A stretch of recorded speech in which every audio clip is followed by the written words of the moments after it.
Testing natin mga kapayro kung gagana ba tong ginawa kong tong black powder ilalim natin. Yan. Tingnan natin kung gagana.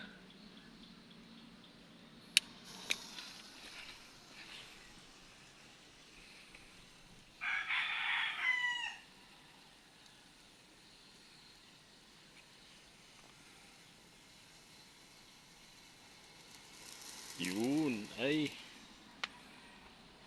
mabagal mga kapayro. Hindi siya pwedeng hindi siya pwedeng pang quitis. Mabagal siya kasi wala pa tayo strainer eh. Saka kailangan doon talaga ng pino yung lalagay, ipino sa mortar pestle, ipino talaga yung potassium nitrate saka yung charcoal para maging talaga pulido.